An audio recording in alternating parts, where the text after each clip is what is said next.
Fala galera, canal Pobrejando de volta e para falar do que a gente mais ama, futebol sem enrolação e com opinião. Já deixa o like, se inscreve e bora! Hoje o papo é reto sobre a maior virada de chave do futebol brasileiro nos últimos tempos, a tal da revolução das SAFs. A gente vai entender o que é essa sigla, ver como ela está se espalhando pelo Brasil, analisar os casos dos gigantes que foram resgatados do buraco e os diferentes modelos de negócio que estão surgindo. E claro, chegar na pergunta que não quer calar, o que isso tudo significa para a alma do nosso futebol, hein? Para a gente entender essa mudança toda, a gente tem que voltar para o comecinho de tudo. Foi uma lei só, lá em 2021, que basicamente virou o tabuleiro do jogo e mudou completamente o cenário do esporte no Brasil. Mas afinal, que raios é uma SAF? Bom, botando em bom português, é uma ferramenta que deixa um clube que sempre foi uma associação sem fins lucrativos virar uma empresa de verdade. Isso, claro, abre a porta para receber grana, para receber investimento e, o mais importante, dá um jeito mais moderno e esperto de lidar com as dívidas que, convenhamos, em muitos clubes eram simplesmente impagáveis. E, cara, o negócio pegou fogo, viu? A galera aderiu em peso. O número já fala por si só. Em pouquíssimo tempo, 63 clubes viram nesse modelo a chance de sobreviver ou, quem sabe, de subir de patamar. A velocidade com que isso aconteceu é um negócio impressionante. Só que quando a gente abre o mapa, a coisa fica mais complicada. Essa onda não se espalhou por igual no país inteiro, não. Ela tem um centro bem concentrado em estados mais fortes como São Paulo, Paraná e Minas Gerais. Ou seja, a mudança está rolando, mas não é para todo mundo. E o que talvez seja mais chocante é o vazio. É olhar para o mapa e ver que 8 estados inteiros ainda não tem um clube sequer nesse novo modelo. Isso mostra que a gente está falando de 2 Brasis diferentes dentro do futebol. Mas como é que essa revolução começou de verdade? Olha, não foi com um time pequeno querendo crescer, não. Começou com os gigantes, os cachorros grandes do nosso futebol, que estavam de joelhos, afogados em dívidas e sem nenhuma luz no fim do túnel. Para eles, a SAF não foi uma escolha, foi a única boia de salvação. E o caso que chutou a porta foi o do Cruzeiro. Um negócio até simbólico, né? Um dos maiores ídolos da história do clube, o Ronaldo Fenômeno, pegando o controle e, o mais importante, assumindo o rojão de uma dívida de mais de R$1 bilhão.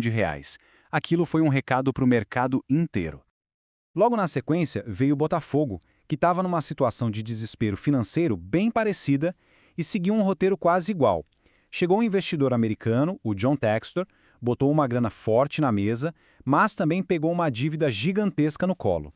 O Vasco da Gama fechou essa primeira leva de resgates. Foi buscar um fundo de investimento gringo, a 777 Partners. O acordo era claro. Um investimento pesado para reestruturar o clube e, óbvio, dar um jeito num passivo de centenas de milhões de reais. Então, beleza. Esses primeiros casos criaram um modelo, né? O modelo salva-vidas.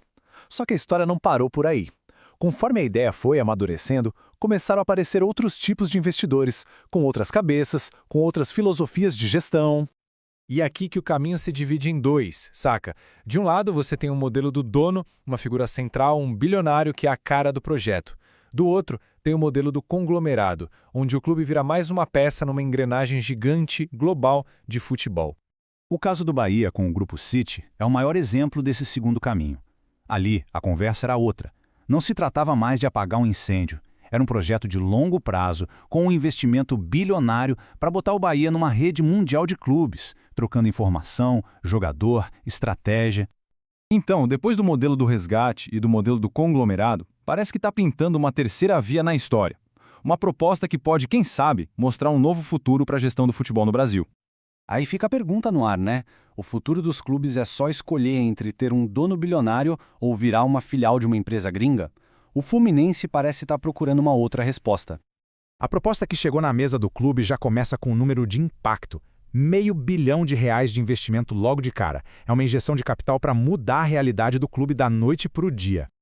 E além dessa grana, a proposta resolve o problema de sempre. O investidor assume a dívida inteira do clube, um valor que chega a quase R$900 milhões. E se liga na ambição do negócio. A projeção de investimento total ao longo de 10 anos é de quase R$7 bilhões.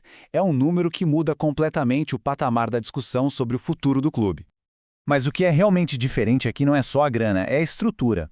É a ideia de ter uma propriedade dividida, com a chance de até 40 torcedores e investidores participarem, e com regras para ninguém conseguir sozinho mandar em tudo. É uma tentativa de equilibrar as coisas e manter a identidade do clube mais segura. E no fim das contas, tudo isso, todos esses modelos, todos esses bilhões, levam a gente para uma única pergunta, a que realmente importa. O debate central é esse. No final, o que vai pesar mais, o negócio ou a paixão? Essa é a pergunta que não sai da cabeça de quem vai para o estádio, de quem veste a camisa. Quando um clube vira uma empresa, ele corre o risco de perder a sua essência, a sua alma, aquilo que conecta ele com a sua torcida, com a sua história. E para o torcedor fica aquela sinuca de bico, né? É uma balança difícil de equilibrar. De um lado, honrar o passado. Do outro, construir um futuro com títulos. De um lado, controle na mão do sócio. Do outro, a grana do investidor. É o risco de quebrar contra a chance de ser campeão. É a tradição contra a modernidade. Enquanto esse capítulo novo do nosso futebol está sendo escrito, a reflexão que fica é essa. O que a gente ganha com mais profissionalismo, com mais grana, com mais chance de competir? E talvez mais importante, o que de sagrado, aquilo que não tem preço, pode acabar se perdendo no meio do caminho? A resposta, meus amigos, ainda está em aberto. Comenta aqui embaixo e compartilha. Aqui é o Pobrejando, futebol raiz, resenha sincera e opinião sem filtro. Até a próxima.